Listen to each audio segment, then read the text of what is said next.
Perfect. Wonderful. Yeah, come in. If anyone can't read the small writing in the bottom corner, then just come a bit closer. So that might mean you're maybe a bit too far away. Wonderful. Yeah, Firefly Studios, indie developer.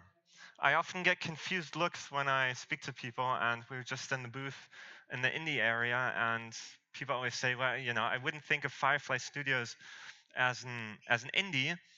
One of the reasons is because you guys have existed so long. I've heard that name for years. Stronghold has been an IP that we grew up with, and that's true.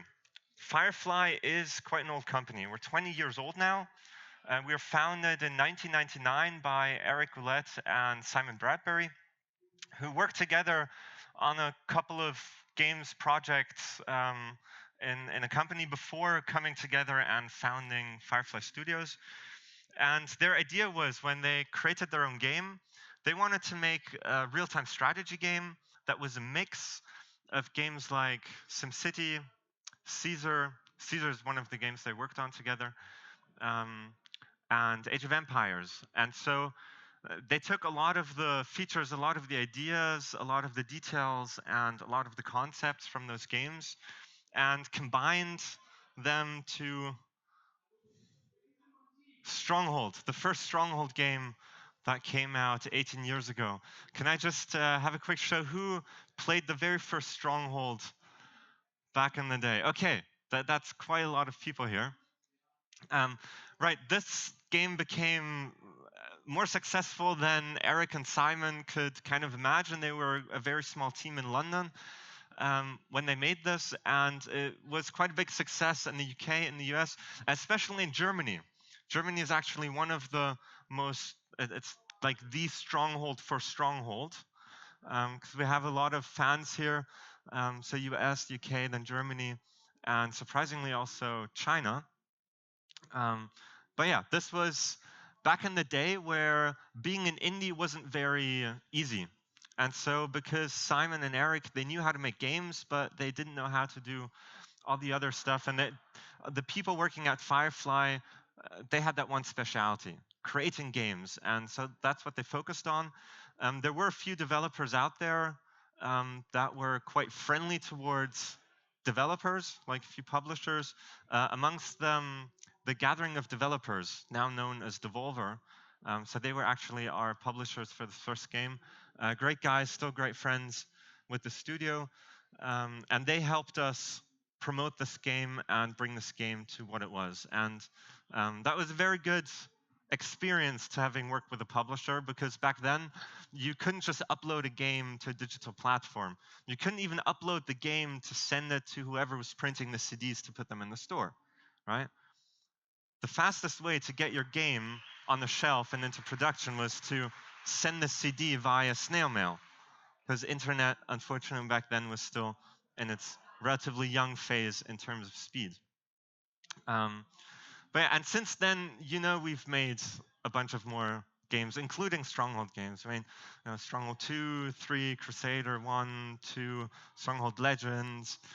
We've had quite a few titles, and there were especially 3 titles that came after Stronghold that changed the company and put us into the position that we are in now, that made us an indie, that made us go from being a developer or a developer with a publisher to an indie studio. And I want to speak a bit about those games and what happened and the lessons that we learned from that, and how we've kind of had to restructure and relearn a lot of the parts of the game industry in that process.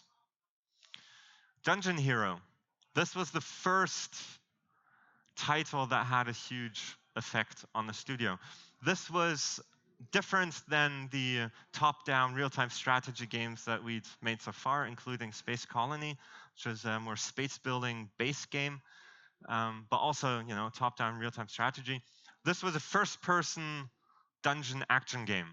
And if some of you are now thinking, wait a sec, I don't remember playing this, and I don't remember really hearing of this, then that unfortunately has a reason.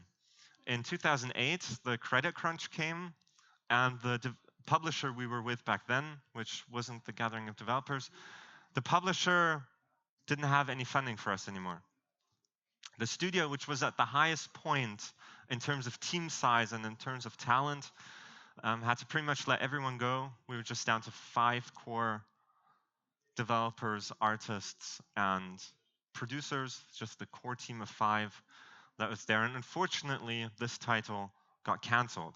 And that's the first time we really felt that effect of being financially dependent on another company, right? It wasn't necessarily that publisher's fault that the funding got lost. All the companies suffered during that time, but we realized it hurts us and it hurts the players who are expecting a game when these financial concepts come in the way of us creating games and the players being able to enjoy them. And so when that happened, we were kind of desperate for getting a new deal. We obviously didn't have the funds to self-publish, to get anything going on our own. And so we quickly signed a deal for Stronghold 3. Right? So this was supposed to be a third installation in that core thread of the Stronghold games. And this was great. We were able to hire talent again. We were able to get programmers in. We had the opportunity to work with new technologies. We used a completely new engine. We integrated Havoc's physics. And so we had all these new features that we want to be part of the game. And as it happens, when you have big plans, in the development process, things always get delayed. And this was a second point where we realized that when you're bound to contracts with a publisher, you can run into conflict when you as a developer aren't able to meet these external milestones, and you have a publisher that says, we don't care, you're releasing now. And so some of you will probably play Stronghold 3. When it came out, it wasn't at that point where we as developers felt ready. We all sat there and we knew, well, this isn't a great idea, right? We weren't happy with the situation. We knew a lot of the players wouldn't be happy with the situation. And so we brought out Stronghold 3. It wasn't quite as finished and as polished as it could have and should have been. We realized that. But the silver lining was, this was the first game that we released via Steam. Right, so this was bound to Steam. And one great thing about Steam is it allowed us to bring updates regularly to all players at once. This was an easy way to reach people. So for over half a year, every week we released new updates. We basically had, after release, still 6 months of crunch time to get the game to the point where we felt that's what the game deserves, that's what we feel comfortable with, and that's what the players deserve. Right? And yet, it was also that turning point, together with the experience of Dungeon Hero, where we noticed something needs to change. If we want to make the type of Stronghold games that people love, and the Stronghold games that we enjoyed making and playing, the way that we want those games to turn out, then we need to take things into our own hands. We need to become our own boss at this. And while we were down to those 5 people, we started developing something a bit different. Something that took the core Stronghold idea and put it into a new format. And that was, wrong direction, it's over there, Stronghold Kingdoms. Who here has played Stronghold Kingdoms? Okay, just a few. So Stronghold Kingdoms is basically Stronghold, but as an MMO. So this was supposed to be Stronghold 1 in a massively multiplayer online version. And this was, I have to say, one of the best decisions we made, as a studio, because this allowed us to explore a lot of new topics, a lot of new business ideas, and pretty much do something independent where we didn't rely on a publisher. Because bringing out a free-to-play MMO was a bit easier than trying to get a game on the shelf and to create like a standalone PC title. And lucky for Stronghold Kingdoms, all we really need to do in the game was connect the existing community. Because we already had Stronghold players out there, right? Overall Stronghold titles, over 7 million copies sold. And so we knew there were players out there that liked and enjoyed and loved that first game. And our goal with this was to bring those all together, right? And luckily, we had this recognizable brand that when people looked for Stronghold, they found Stronghold Kingdoms. When people saw the name, it brought back brought, brought back memories, similar to what I've been observing here at EGX. When people walk past and they see the Stronghold Warlords sign, they go, "Oh yeah, Stronghold! I've been playing that." So that's a phrase I've been hearing a lot today, and that's something fantastic to be recognizable. And so all we need to do is connect that community and use those existing assets. So all the graphics that you see here are those that we used in Stronghold 1. And this sped up the development process, right? Especially when you have a small team and you're at that point where things are difficult and you're trying out new experiments, it's important to reduce that workload as well as possible. Not only does it reduce the workload, but it also makes the game a lot more recognizable. Right? Instead of trying to bring out something completely newly polished to make it comic book-like, like we see a lot of free-to-play games now, we really want to go back to the roots. We wanted to give people that same experience and that same feeling as Stronghold 1 did. And that's what we achieved with Stronghold Kingdoms. And the third big advantage of bringing out a free-to-play game, especially back then, it came out in 2011, is that we were one of the first to move into this market. Right? So Steam just only began really offering free-to-play games. We were one of the first, especially free-to-play real-time strategy games. And so because we had this recognizable brand, and because we already had a community and we're some of the first, we were years in the top 10 of Steam's free-to-play games.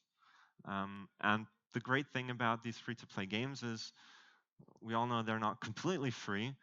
And it actually turned out that Stronghold Kingdoms is still our financially most successful game and gave us the chance, it gave us the opportunity to then take that money and create completely new PC titles without any financial reliance on a publisher.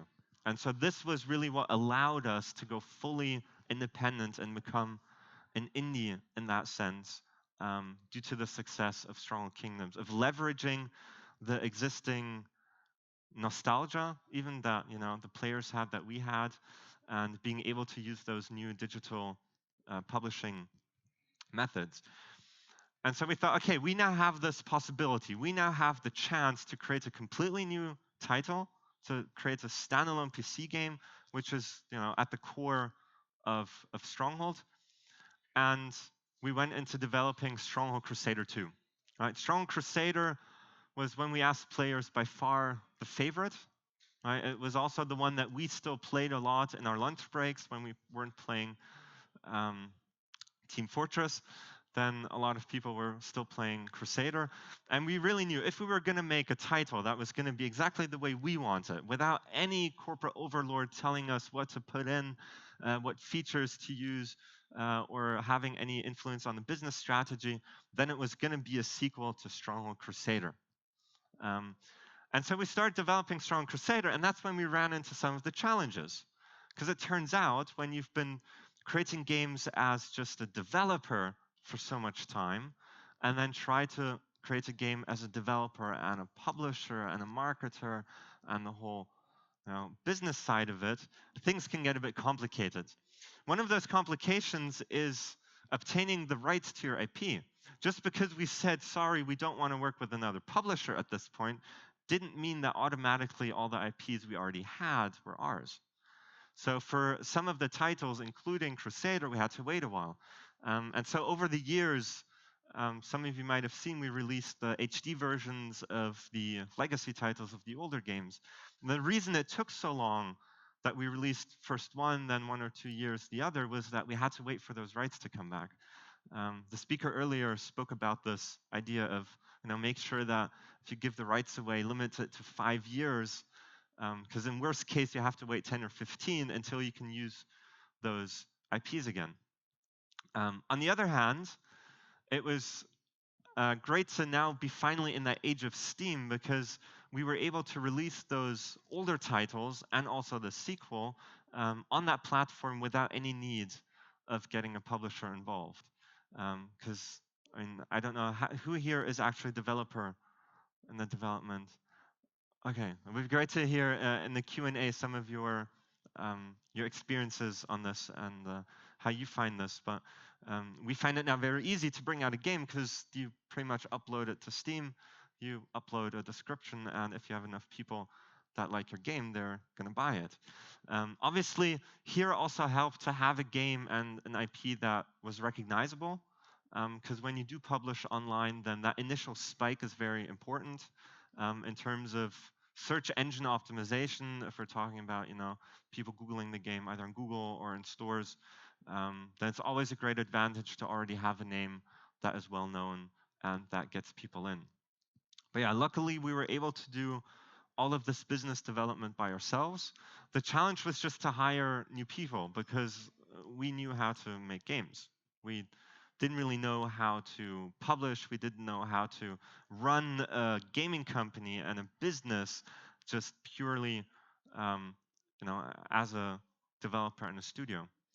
And obviously, when you say goodbye to publishers who do a lot of the marketing and the PR for you, all of a sudden you're competing with these publishers. So before, the publisher, if they're good, they send out a press release and they send that to their whole email list. And then all the journalists, when they see that email, they go, oh yeah, cool, that big publisher, they have news. Okay, I'm gonna read it. Yeah, I'm gonna report on this. I wish that happened with my emails, right? Because I do the German PR. And so it was my job in the beginning of this development process to build a press list, right? To even find out who do I write this to. If a newspaper just has a contact at gamesmagazineijustmadeup.com, and you send the news there, they're probably not going to care. They're not going to look at that. That's for the people who write in things like, hey, there's a spelling mistake in this article. That's contact form. You have to build personal relations to the individual journalists. And so that was very difficult for us because we didn't know that. And so when we send out an email, it doesn't quite have that same weight as when a publisher does that for a title that they're publishing. So this was really one of the difficult parts.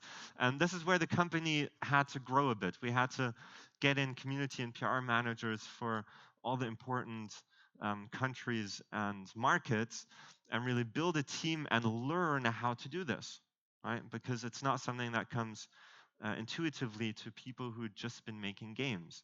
And so this is also where kind of my role in the company shifted from being someone who was a lot in support and taking care of the MMO to being the guy there for the German community. And now being in direct contact with the people. Of course, it's nice that that community already exists and that they have this trust in the game, right? What a lot of new indies find that don't have this established IP yet is that they need to fight for each and every person's attention. I was having conversations with some of the people in the booth, and they said, well, for us right here, every like that we get on Facebook and every follower we get on Twitter really matters. Because we first have to build that reach and we have to build that community. We have the big luxury of not having to do that. And I really felt, and I noticed this in two things that happened 5 years ago. So I was at Gamescom. 2014, we were showing Strong Crusader 2 for the first time in public. 5 days, consumer floor, tons of people, right? We were part of a big booth, and we had 3 machines where we played Strong Crusader 2. And because we didn't have that marketing reach yet, we didn't have so many people on Facebook yet, which was something we had to build up slowly. Not a lot of people knew that we were at Gamescom. And so with those 3 PCs, we were already quite happy. We had the 3 machines, and then on top of the machines was just this big poster with the Strong Crusader 2 logo and a bit of the box art. And so we're standing there, it was at the edge of the hall. And on the second day, the queue to our booth was so massive because people came along and they say, oh wait, Crusader 2? I recognize that. There's a second one? Wow, I still remember this from my childhood. And they would all gather. People, it felt like 10% of people walking by would stop there. And the queue got so massive that the organizers of Gamescom came up to us and said, you guys need to shut down the queue. You know, people are blocking the fire escapes, they're blocking the entry. This is a security hazard. This is a health and safety issue that people want to play this game. And obviously, my colleague and me, we were quite sad that or disappointed that we had to break up the queue.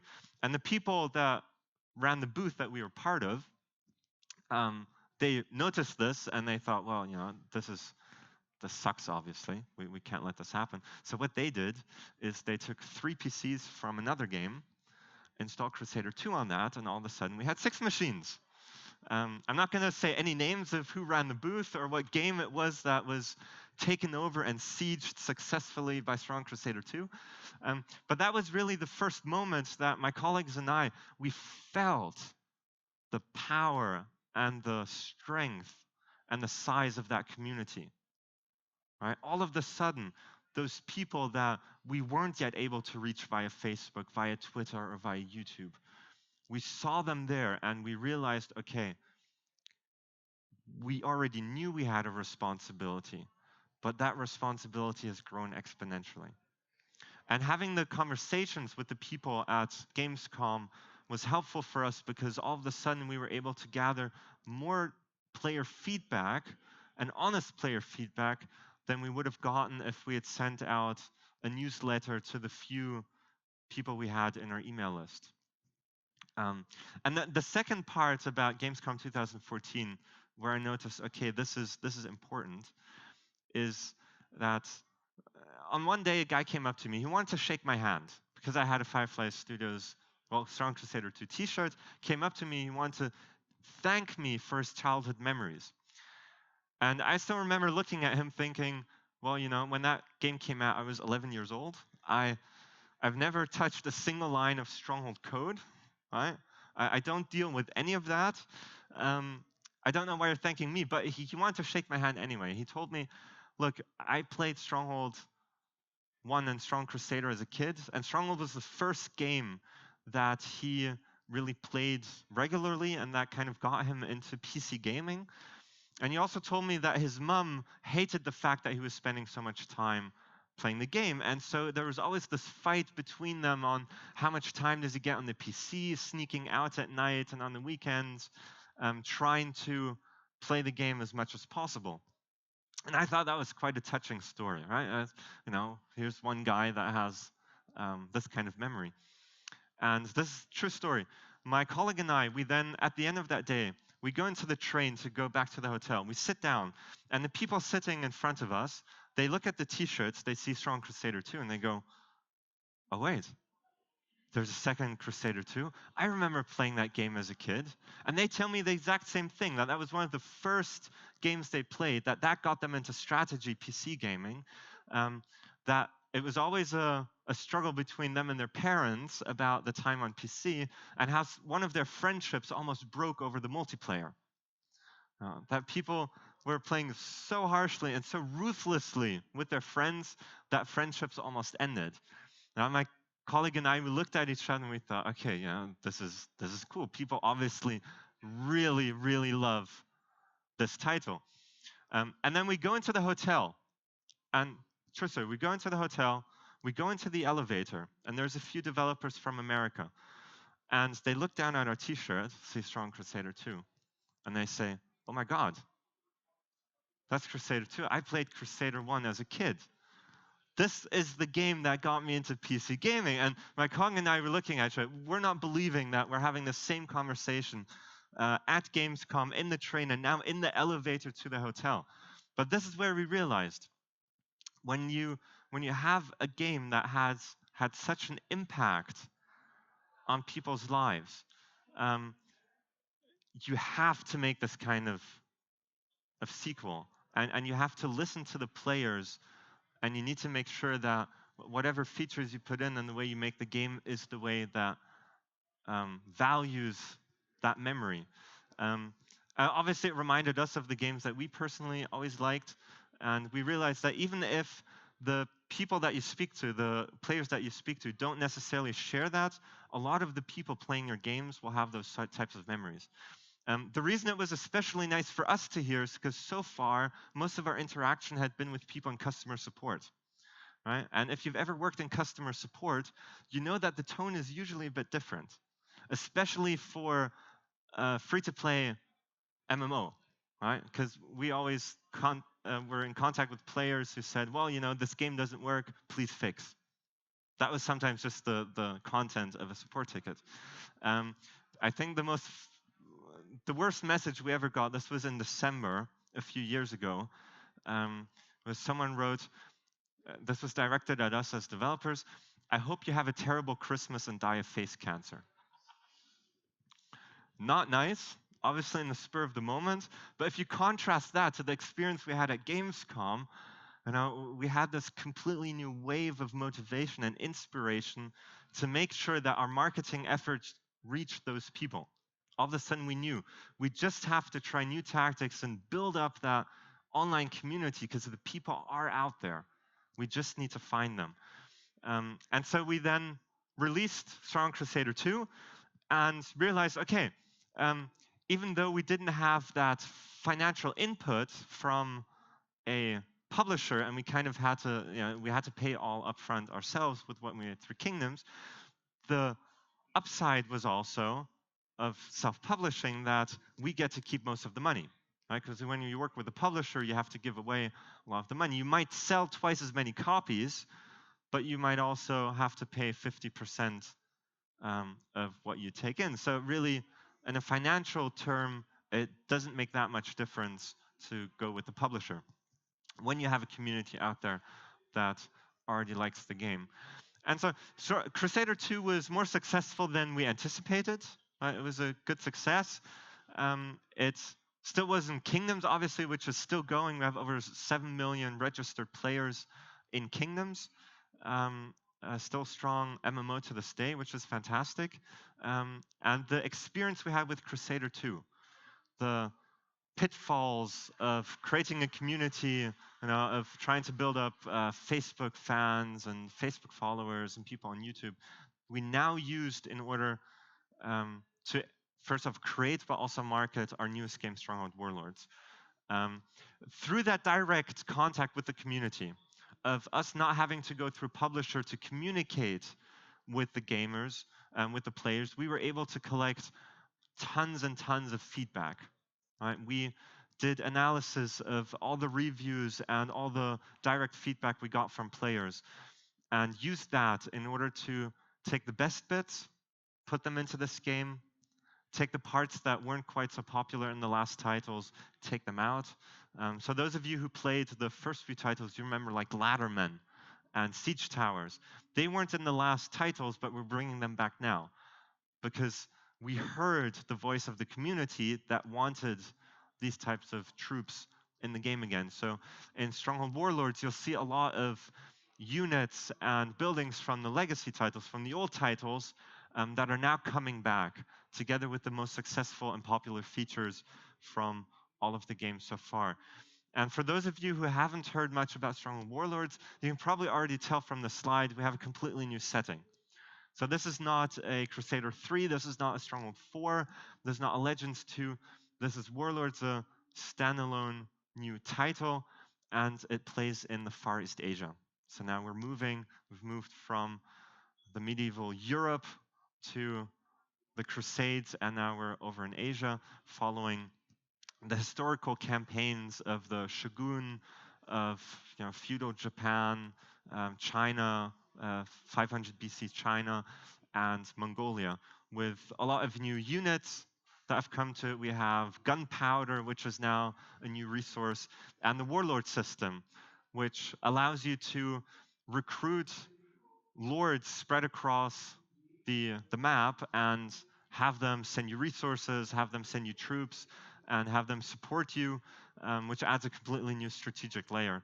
And we are in Hall 7. If you just go through here, we're next to the Red Bull motorbike parkour area. So if you go through the hall here and stick to the right, then you'll see us there at the edge of the indie part. We are already on Steam. We're obviously going to publish this again digitally on First on Steam, other platforms will be coming that we can't yet announce, but you have a chance to try out this game. And this is really where we're able to now put all the experience into work. So we've expanded our YouTube channel phenomenally. We've hired new people to specifically take care of the social media aspect of community management. We have a filmmaker, which were all things that we had to learn becoming an indie and being the self-reliant and self-sufficient. And being able to manage all the people we're now managing with the project management. And so it's not an easy task, but once you get into the gist of it, it allows you to go into completely new areas, allows you to explore completely new directions. And this is a game we will and we want to and we must develop together with players. So if you have the chance and you haven't played the game yet, please go ahead and try out the demo. I'll be there to run you through it. And then tell me what you think. Tell me what you like, because now there's no one between us anymore. If we still had a publisher, they might be up here speaking about this, but we now have the chance to be in direct contact. And we want to use that direct contact. So please come up and speak to me. Tell me what you like about the game, what you'd like us to change. And hopefully we can all make this together. And yeah, those are some of the benefits and some of the challenges of going indie when you already have an established IP. And I hope you guys have a wonderful time. We still have a few moments for Q&A. Now our tech genius has run out of the room. So the question is, if we grab that cube, is the microphone on? Does someone want to grab that cube really quick? The lime cube, yes. Thank you, Garrett.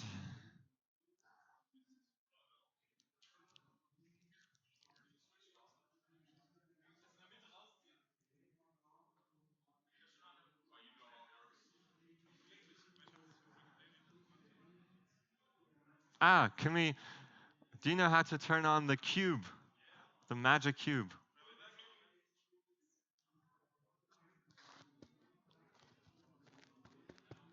Test, test. Yeah.